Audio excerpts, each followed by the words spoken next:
Jadi di sini saya akan menjawab pertanyaan dari soal ujian akhir semester saya. Dimulai dari nomor pertama. Jadi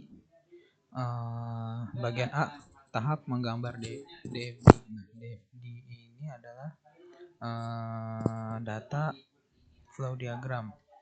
Nah, jadi tahapan menggambar data flow diagram ini yaitu untuk yang pertama menentukan semua entitas yang terlihat. Yang kedua adalah menentukan atribut dari setiap entitas.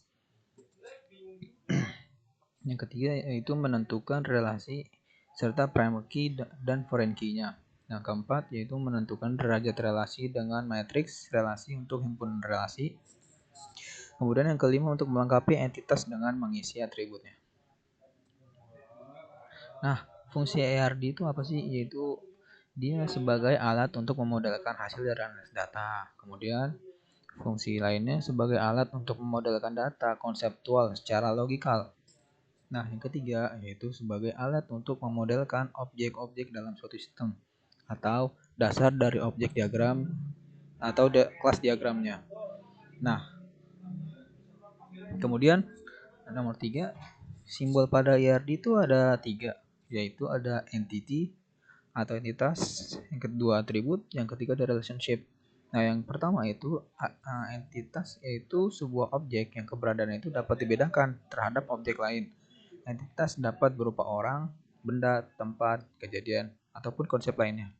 Nah, sedangkan atribut itu karakteristik dari sebuah entity atau relationship yang menyediakan penjelasan detail tentang sebuah entitas atau dari relationship-nya sendiri. Nah, relationship itu apa sih? Yaitu hubungan yang terjadi antara satu atau lebih dari sebuah entitas. Nah, sedangkan relationship set itu kumpulan dari beberapa relationship yang sejenis. Nah, yang kelima itu yang nomor 4 itu pengertian flowchart. Nah, flowchart itu apa sih? Yaitu flowchart adalah diagram yang digunakan untuk menggambarkan alur suatu proses atau sistem secara visual dengan simbol-simbol tertentu untuk menunjukkan arah suatu proses. Nah, nomor 5, tujuan membuat spesifikasi proses. Nah, tujuan itu apa sih? Yaitu ada 3. Yang pertama, untuk mengurangi makna ganda dari proses. Yang kedua, itu memperoleh deskripsi yang tepat mengenai apa yang akan dicapai. Nah, yang ketiga, itu untuk memvalidasi sistem desain. Nah, bentuk-bentuk laporan. Nah, laporan itu terbagi 2, yaitu laporan berbentuk tabel, ada laporan berbentuk grafis. Nah, yang termasuk dalam laporan berbentuk tabel itu ada apa aja sih nih?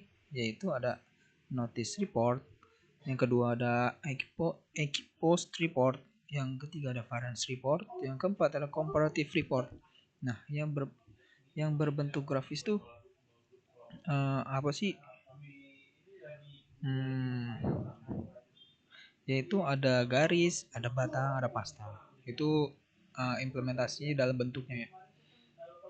Nah, kemudian tujuan dari perancangan output itu yang pertama untuk merancang output untuk tujuan tertentu. Kemudian yang kedua itu membuat output bermanfaat bagi para pengguna. Yang ketiga itu mengirimi jumlah output yang tepat. Nah, keempat untuk menyediakan jumlah output yang tepat. Kelima, menyediakan output yang tepat waktu. Yang keenam itu untuk memilih metode output yang paling efektif. Nah, nomor 8, pentingnya pemodelan perangkat lunak, yaitu karena hal ini dilakukan untuk meminimalisir kesalahan, yaitu errornya, dan untuk memastikan keluaran atau output yang dihasilkan sesuai dengan yang diinginkan. Kemudian ada tahapan metode agile. Nah, tahapan metode agile itu ada 5, yaitu yang pertama itu perencanaan. Nah, perencanaan itu untuk apa? Membuat rencana tentang kebutuhan perangkat lunak. Yang kedua ada implementasi, itu untuk melakukan pengkodaan perangkat lunak. Kemudian ada uji PL, itu untuk menguji kualitas perangkat lunak apakah ada bug atau tidak. Kemudian deployment, yaitu untuk melakukan uji kualitas sistem agar memenuhi syarat.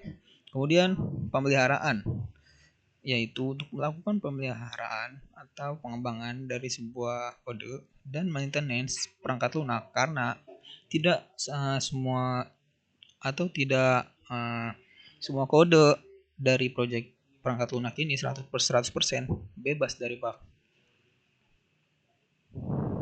Nah, kemudian ada tahapan metodologi waterfall. Nah, tahapan metodologi waterfall ini itu ada beberapa tahapan. Yang pertama ada analis kebutuhan perangkat lunak. Kedua, mendesain pembuatan program perangkat lunak. Nah, ketiga itu membuat kode program perangkat lunak. Yang keempat itu melakukan pengujian terhadap kode program yang telah dibuat. Yang kelima itu untuk melakukan pemeliharaan atau dukungan untuk proses pengembangan dan perubahan perangkat lunak. Nah, yang kemudian yang B. Sini saya penjelasan dari use case diagram. Nah, dalam use case diagram ini itu memiliki 4 aktor, yaitu yang pertama aktornya anggota perpustakaan, yang kedua ada staf perpustakaan, yang ketiga itu ada sistem administrator atau pengelola dari aplikasinya, yang keempat itu ada sistem pembayaran eksternal atau dari pihak ketiga. Nah, di dalam sistem ini anggota perpustakaan itu dapat mencari buku, kemudian dapat meminjam buku, kemudian dapat mengembalikan buku itu, dan anggota dapat memantau status peminjaman dari buku yang dipinjam. Kemudian staf perpustakaan itu dalam sebuah sistem ini dapat mengelola data buku, kemudian mengelola data anggota, kemudian itu memonitor transaksi peminjaman dan pengembalian buku. Kemudian dari aktor isi pengelola aplikasi itu dapat mengatur akun staff, kemudian mengatur akun anggota, kemudian dapat mengatur sistem. Nah, sistem pembayaran eksternal ini dikelola oleh pihak ketiga, yang dimana pihak ketiga ini dapat mengatur denda pembayaran keterlambatan atau pengembalian buku pada sebuah sistem. Nah, untuk menjelaskan metodologi waterfall dari studi kasus sebelumnya, itu ada lima tahap, yaitu ada pertama ada analisis kebutuhan, yaitu untuk mengidentifikasi fitur yang dibutuhkan berupa pencarian buku, pengelolaan data anggota, dan peminjaman dan serta pengembalian buku. Kemudian ada mendesain. Mendesain arsitektur sistem itu yang termuka, pengguna, dan database. Contohnya itu seperti tabel untuk data buku, tabel untuk anggota atau tabel transaksi, ataupun tabel dari staff. Nah, kemudian itu ada implementasi kode program. Jadi itu membuat modul dan membuat kode program sistem peminjaman dan pengembalian buku. Nah, kemudian ada tahapan testing atau pengujian, yaitu untuk melakukan pengujian seperti dari fitur pencarian, dari fitur pencarian buku, verifikasi peminjaman atau pengembalian buku yang dengan data yang berbeda. Nah, tahapan terakhir ini ada maintenance, yaitu melakukan pemeliharaan dari proyek yang telah dibuat seperti perbaikan bug, pembaruan fitur, dan penyesuaian sesuai kebutuhan tertentu, serta itu dapat memperbaiki kesalahan data. Nah, di sini saya akan menjelaskan tentang kelas diagram. Jadi,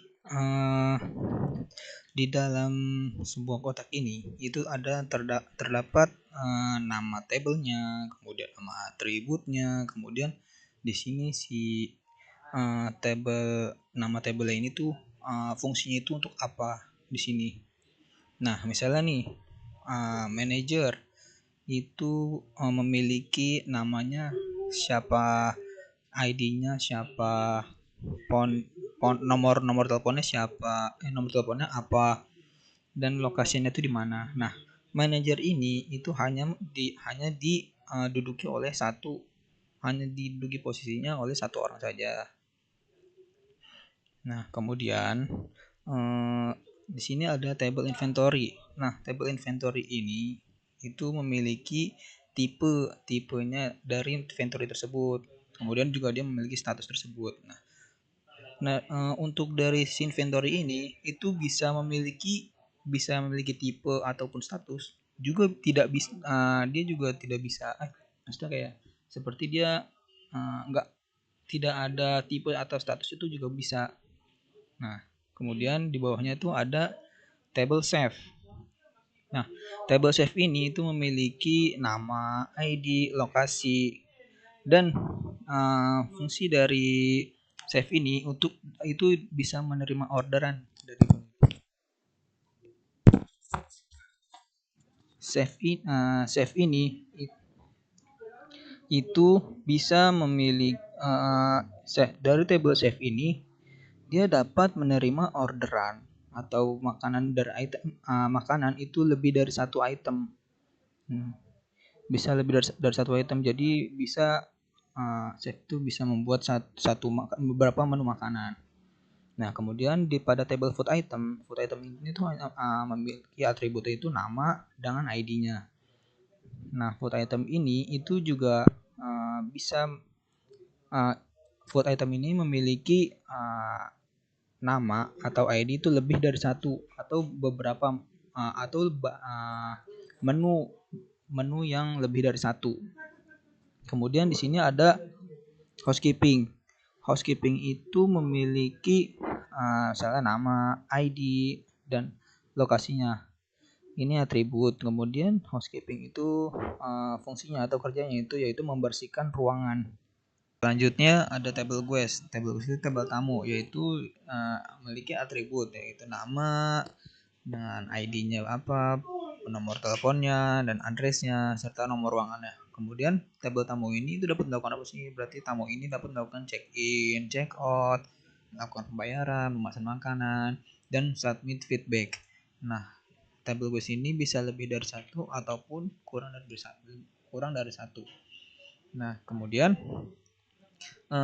table guest ke table bill itu tamu itu hanya dari satu tamu itu bisa hanya memesan atau melakukan pembayaran sebanyak satu kali selama satu pemesanan. Jadi bill ini tuh memiliki atribut yaitu nomor bill dan nama dari tamunya. Nah, di sini juga ada table room. Table room itu memiliki atribut yaitu nomor ruangannya, nomor kamar dan lokasinya di mana. Nah, kemudian di table resepsionis itu ada atribut berupa nama, ID, nomor telepon dan lokasinya. Kemudian resepsionis itu memiliki tugasnya yaitu mengecek ketersediaan ruangan, terus booking ruangan, kemudian dapat melakukan tagihan pembayaran dan menerima feedback dari customernya. Kemudian dari table resepsionis ke table bill itu resepsionis itu hanya dari satu pegawai atau karyawan itu dapat membuat tagihan itu bisa lebih dari satu ataupun kurang dari satu pelanggan. Nah, kemudian dari table bill ini kan tadi sudah dijelaskan memiliki atribut nomor bill dan nama tamunya.